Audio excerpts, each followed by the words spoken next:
The attack of Lu Sheng and Xuan Yuan collided, creating a great explosion of energy, which began to expand. Several seconds later, once the explosion disappeared, Xuan Yuan could be seen standing.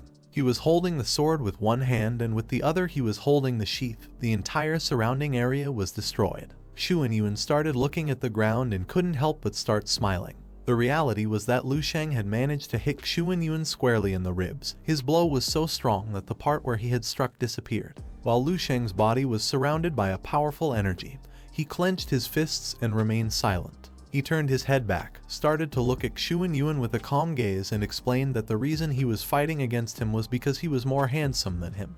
He could not allow someone more handsome than himself to exist in this world. Little by little, Xuan Yuan's spirit began to transform into purple-colored energy and started to disappear. Lu Sheng approached him, placed his hand on his chest, bowed his head before him as a sign of respect, called him an immortal spirit and asked him to rest in peace. Several seconds later, while Xuan Yuan's spirit was disappearing, Lu Sheng began to open his eyes. He was very exhausted and it didn't take long before he lost balance and fell to the ground. For him, this battle had been too arrogant. He had underestimated the strength of a martial saint-level zombie. He knew that Xuan Yuan had been preparing an extremely powerful attack, but after all he only moved by instinct since he had no capacity for thinking. If it weren't so, Lu Sheng would have already died. With his last strength, Lu Sheng supported an elbow and a hand on the ground, began to crawl towards Xuan Yuan's corpse, and thought that by breaking the void, he had indeed become stronger since the illusory copies of himself generated in attacks were more than 200. He started staring at the corpse with a serious look. He could only use this technique in the dream space because outside there was no one worthy of being attacked by this technique. The only time he was going to use this technique in front of everyone would make his hands stained with the blood of the martial saint. Xuan Yuan's corpse began to emit evil energy, which started approaching Lu Sheng. While he had one hand resting on the ground, he began looking at the palm of his other hand and couldn't help but clench his teeth tightly and start wondering what was happening. At the same time, somewhere in the city, it started to rain very heavily, and a great thunder struck against the roof of a house. Underneath the stairs, there was a small boy who was sitting on some cardboard boxes. He held his knees with both hands to feel less cold.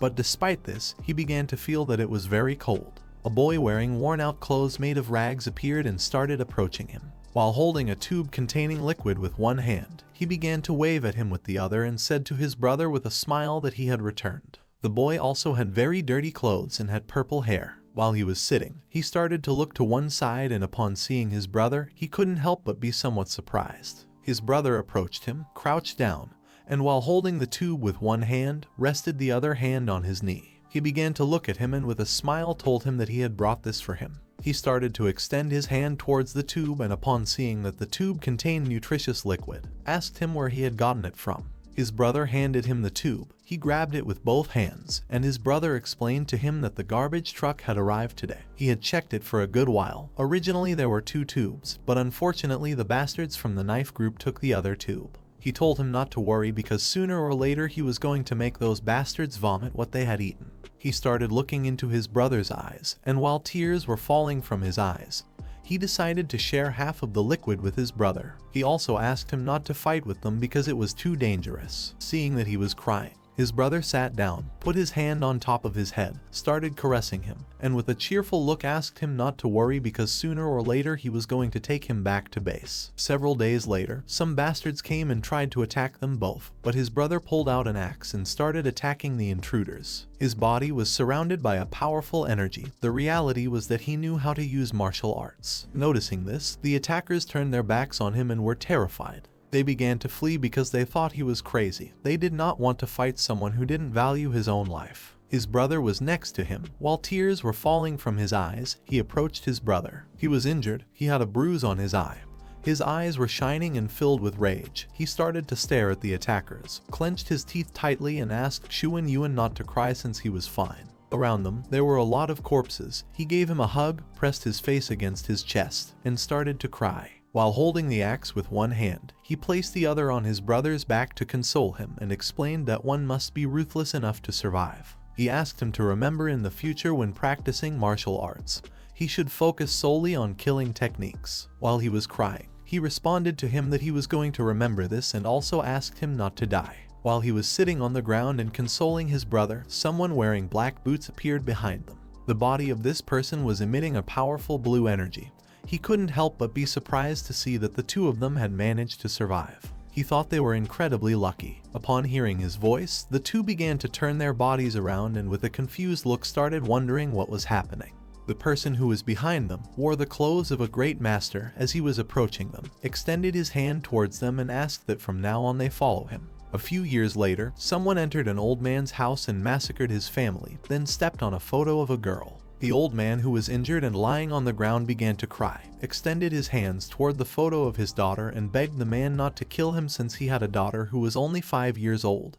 He started pleading for his life. This person was none other than Xiao Xuan, who was now fully grown.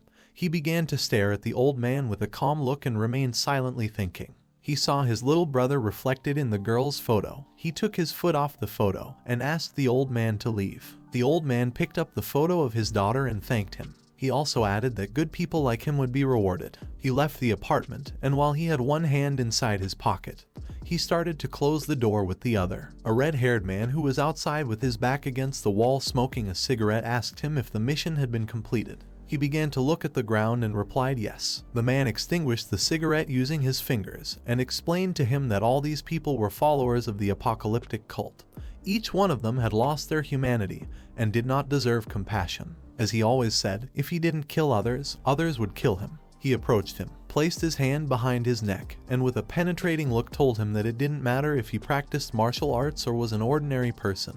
He had to be tough. He asked Xiao Xuan if he understood this. He began to look at the ground with a lost gaze and responded with a yes. Later on, he started having a vision about how someone had revealed to him that his brother had died. He was meditating in a gym. Upon remembering this, he opened his eyes and couldn't help but stay in shock. With one hand he grabbed the hilt of the sword, with the other the sheath, and began to unsheath it. He had a lost look. The reality was that this was the revenge of the apocalyptic cult and his brother had died protecting him. His master handed him the sword, turned his back on him, and while walking away explained that he had already told him before that those from the apocalyptic cult no longer counted as humans. They were humanity's greatest hidden tumor. Nothing they said could be believed. He grabbed the sword with both hands, started staring at it intently, and remained silent. Upon remembering this, he lost his composure, his eyes began to shine, and he couldn't help but start smiling like a madman. Several years later, he grew even more and became stronger. Now he wore a red samurai armor. While he had one hand resting on the hilt of his sword, he sat down.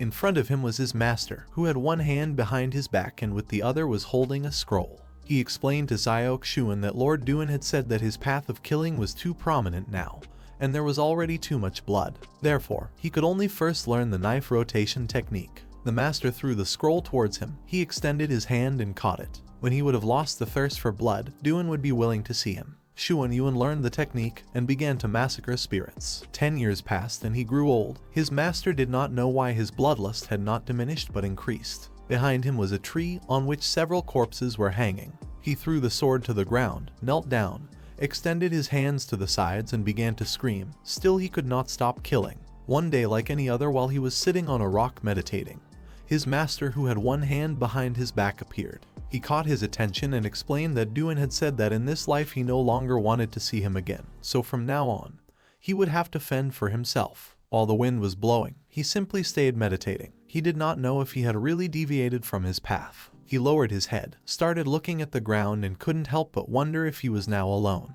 He extended his hands to the sides, and his body began to emit a powerful golden energy. He started looking at the sky and accepted solitude since martial arts were techniques of assassination. This was something that his master had taught him. At the same time, Lu Sheng opened his eyes and could not help but be shocked and start wondering what was happening. He sat down, and while he had one hand resting on the ground, he put the other on his head. The reality was that he had just seen Xuan Yuan's memories. He thought that his will to kill was very pure. The memories he had just seen were almost all of training and combat. He remembered how Xuan Yuan had massacred thousands of spirits. All his memories were almost entirely scenes of combat and slaughter. The battles were pure and cold killings. Lu Sheng stood up, and while he had one hand on his rib, he placed the other on the knee where he had the wound and began to walk. He used to think that after defending the front line for 9 days, the accumulated hatred was already very terrifying. But compared to Xuan Yuan's memories and life, it was like a drop in the ocean. He was extremely radical, completely dedicated to the path of slaughter. It remained an extremely rare martial path called the Master of Slaughter. He began to imagine Xuan Yuan in zombie form and thought that he had killed more people than he had seen in his entire life. Lu Sheng had killed billions of beasts, but even so, they were nothing compared to the people Xuan Yuan had killed. Xuan Yuan's spirit completely disappeared, leaving only the samurai armor. Lu Sheng started walking towards the armor and thought that despite so much killing, Xuan Yuan hadn't sunk into chaotic and violent consciousness, becoming a killing machine. For him, this was truly impressive. He approached the armor, clenched his fists tightly, started staring at it intently, and came to the conclusion that the path of slaughter was already an external force in martial arts. Xuan Yuan was a genius. No one knew how terrifying he was at his peak. The recent battle probably hadn't shown even 1,000th of his power.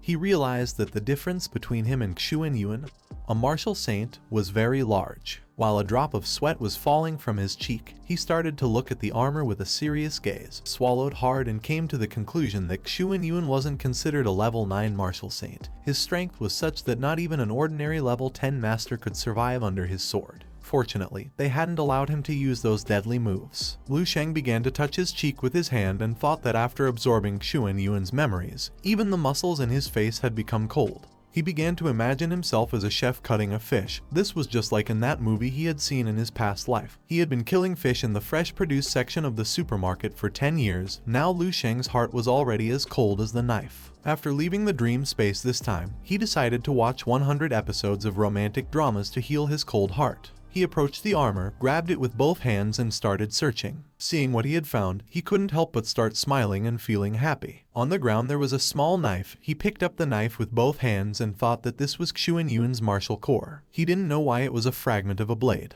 He sat on the ground, and while he was holding the blade in his hands, it started to emit energy. He began to look at the energy with a confused gaze and couldn't help but start wondering what this was. Looking a bit more closely, he saw the image of Xuan Yuan in the blade. He was in another world. He started touching the corn plants with his finger. At the beginning, he stood still for several seconds, but then he began to draw his sword and explained to Lu Sheng that destiny was like a sword. His will was like a sword. Human life was like grass. He drew the sword and launched a powerful attack towards the corn plants. His attack started burning the entire cornfield, and he revealed to Lu Sheng that his sword was called the Will to Kill. This is the end of the video. If you guys want to see the next part, then don't forget to subscribe and like the video.